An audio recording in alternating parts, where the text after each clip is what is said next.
Révélation du 16 mai 2018. J'étais à l'église ce matin-là. Le Seigneur Jésus-Christ est arrivé et m'a demandé de le suivre. Je me suis vue à ses côtés, et il y avait des cercles et des vibrations autour de ma chair.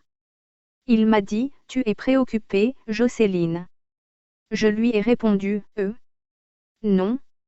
C'est juste que... » Il reprit, « Tu es préoccupée par tellement de choses. Ça ouvre les portes au malin. Pourquoi ces préoccupations si je suis avec toi ?» Ensuite, il m'a serré dans ses bras. Je me sentais aimée à 100%, sans faute, sans arrière-pensée. Je ressentais une paix indescriptible. Ce genre de paix et d'amour dans lesquels on se plonge sans hésitation, sans réfléchir, sans contrainte et on n'a plus envie d'autre chose. On ne veut plus que ça finisse. Puis il m'a emmené devant la bouche du séjour des morts. Il y avait du bruit, partout. Là, nous sommes restés pendant 5 minutes. Je ne peux pas dire avec exactitude combien d'âmes sont tombées durant ce laps de temps. Le Seigneur pleurait.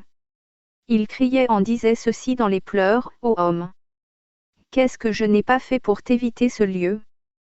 Que t'ai-je fait de mal pour ne pas m'aimer au point de finir ton parcours dans ce lieu? J'ai vu des chrétiens de toutes les églises, des musulmans, des athées, des hindous, des païens, des sectaires, des tradipraticiens, bref des hommes, des femmes et des enfants d'un certain âge et de toutes les classes sociales, riches et pauvres tombés dans la bouche de l'enfer. Le plus triste c'est qu'il y avait même des gens qui priaient dans les assemblées dans lesquelles le message de la sanctification Coram Esprit est prêché. Le Seigneur pleurait amèrement en voyant ces âmes tomber sans cesse dans ce lieu. Les âmes tombaient au séjour des morts comme un camion qui baigne le sable sans cesse. Les gens du message de la sanctification totale qui tombaient dans le séjour de mort étaient des personnes qui s'étaient dépouillées physiquement, mais ne l'étaient pas spirituellement. Pour certains c'était la colère, d'autres c'était le mensonge, d'autres encore c'était l'hypocrisie. Ce sont les péchés cachés en soi qui les emmenaient en enfer malgré leur dépouillement physique. J'étais embarrassée. Je ne savais pas quoi faire entre toutes ces âmes qui pleuvaient sans cesse dans les flammes de l'enfer et le Seigneur qui pleurait. Il me prit et nous quittâmes ce lieu pour monter. Nous sommes arrivés au ciel. Là, le Seigneur m'a placé devant le portail du ciel. J'ai mis là plus de 30 minutes, aucune âme ne parvenait à rentrer. Je voyais des âmes venir au loin en direction du ciel. Mais elles avaient pour certaines de petites taches sur leurs robes, pour d'autres leurs robes étaient froissées, d'autres encore avaient de grosses taches sur leurs robes.